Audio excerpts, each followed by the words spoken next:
दोस्तों नमस्ते, मैं सुशील कुलकर्णी। आप देख रहे हैं एनालाइजर न्यूज हिंदी। क्या पवार के पाखंड में महाविकास आघाड़ी टिक पाएगी? यही एक सवाल आज दिन भर मेरे मन में था।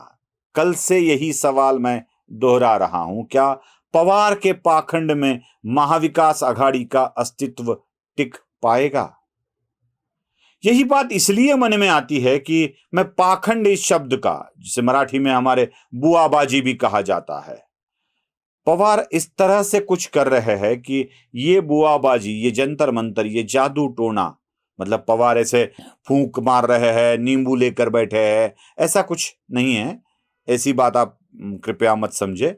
मैं ये कह रहा हूं कि पवार अपने बातों में जो विविधता ला रहे हैं, हमेशा पलटी मार रहे हैं, उनमें से इस महाविकास आघाड़ी का अस्तित्व मुझे संकट की गहराई में दिखाई दे रहा है। मैं ये क्यों कह रहा हूं, आपको विस्तार से बता रहा हूं। कल परसों नहीं, कल ही पवार ने अपने पार्टी का एक विशेष अधिवेशन बुलाया था मुंबई में।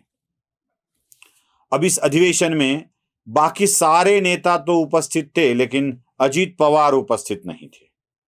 अब क्यों नहीं थे? क्या उनकी जरूरत नहीं थी? क्या वो कुछ किसी अलग काम में लगाए गए थे? पता नहीं है। अब अजित पवार उपस्थित नहीं थे, इसका कई मतलब निकाले जाते हैं। मुझे अजित पवार निकल के जाएंगे ऐसा कहना भी नहीं है। मैं नहीं चाहता कि भतीजा अपने चाचा से रूठ कर कहीं निकल जाए। दूसरों का घर फोड़ने की नीयत तो हमारी बिल्कुल नहीं है, भले ही पवार की हो। पवार भले ही कहते हो कि घर नहीं टूटना चाहिए, नहीं टूटेगा, लेकिन वो दूसरों का घर तोड़ते हैं। इसलिए मैं पाखंड कहता हूं, पवार का पाखंड इसलिए कहता हूं मैं। न जाने कितने लोगों के घर पवार ने तोड़ दिए हैं अपने पार्टी में लेकर। गोपीनाथ मुंडे ना छूटे, ना भूतपूर्व सांसद क्षीरसागर काकू, किशोर काकू क्षीरसागर छूटी, ना मोहिते पाटिल छूटे, न पंडित घराना छूटा, कोई भी नहीं छूटा। जहां जहां हो सके पवार ने परिवार में फूट डाल दी है, और यही है पवार का पाखंड। मैं पाखंड और बता रहा हूं। पवार ने जो भी कुछ कार्यक्रम लिए मुंबई में, उस कार्यक्रम में एक बात आपको साफ साफ दिखाई दी होगी। वहां पर टेंट लगाया गया था, कार्यकर्ताओं के लिए धूप न लगे इसकी व्यवस्था की गई थी, बाकी व्यवस्थाएं की गई थी। वहां पे प्राथमिक चिकित्सा की व्यवस्था की गई थी, सब कुछ, पानी था, खाना था, सब कुछ था। और ये बताया जा रहा था पवार की तरफ से कि व्यवस्था इसे कहते हैं कोई कार्यक्रम लेना है तो। अब ये बात जानबूझकर की जा रही थी, कही जा रही थी।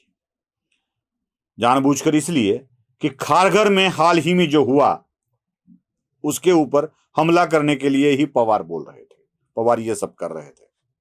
मैं बता दूं, 20 लाख लोगों की व्यवस्था करना और 2-3 हजार की व्यवस्था करना, इसमें बहुत अंतर है। पवार के कार्यक्रम में मुंबई में 20,000 लोग भी नहीं थे, 20,000 लोग भी नहीं थे, वहां 20 लाख थे। महद अंतर होता है। और सच बात बोलूं पवार जी, किसी महात्मा को, लोगों को बुलाने के लिए, सच्चे महात्मा को पाखंड की जरूरत नहीं होती।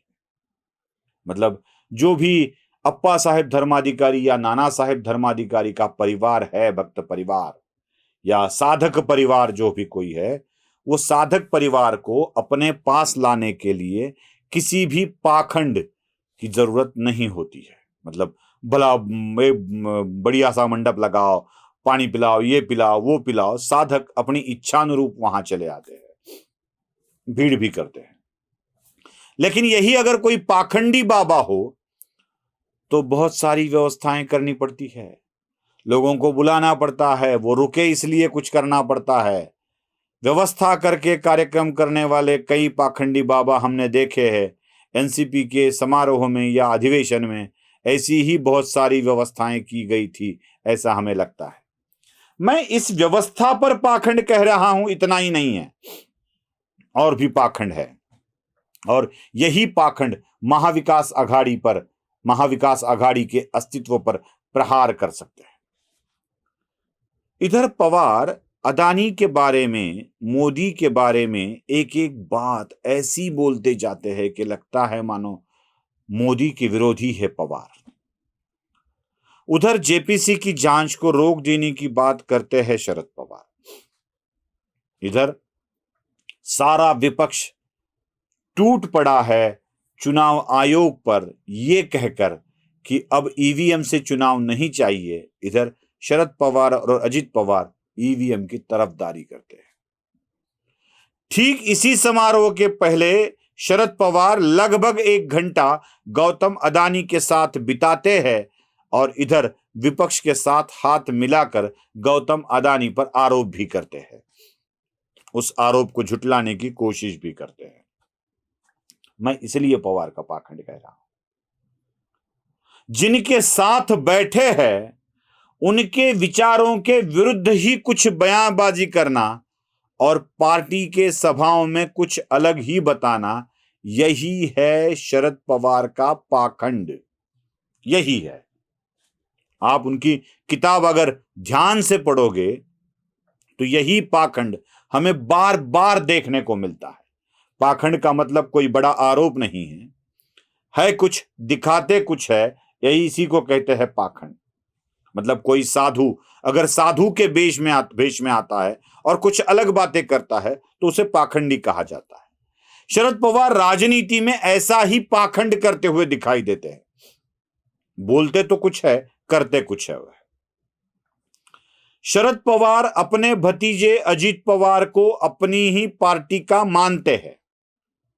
बार बार मीडिया के सामने यह कहते हैं कि आपके मन में जो कुछ चल रहा है वो बिल्कुल नहीं हो रहा है। मतलब अजित पवार कहीं नहीं जाएंगे, अजित पवार एनसीपी के साथ रहेंगे। और उधर अजित पवार बात करते रहते हैं कि न जाने मैं क्यों बना डीसीएम पृथ्वीराज चौहान के साथ, मुझे बनना नहीं था, ये मेरे लिए दर्जाहीनता थी। मैं क्यों बना उद्धव ठाकरे के साथ, मर्जी नहीं थी मेरी। यही बात बार बार अजित पवार कहते जाते हैं। मतलब एक तरफ अपने ही पार्टियों पर वार करते जाते हैं और दूसरी तरफ शरद पवार उन्हीं को सहलाते जाते हैं। यही है शरद पवार का पाखंड। और यही पाखंड महाविकास आघाड़ी के आने वाले समय में अस्तित्व पर ही प्रश्न चिन्ह लगा सकता है।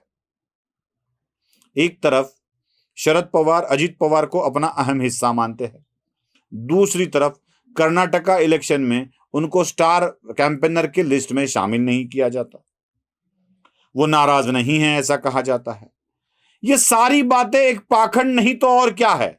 और यही सारा पाखंड महाविकास आघाड़ी के लिए सरदर्द बन सकता है, बन गया है, ये याद रखिए। वीडियो पसंद आया हो तो लाइक शेयर और सब्सक्राइब जरूर कीजिएगा। धन्यवाद।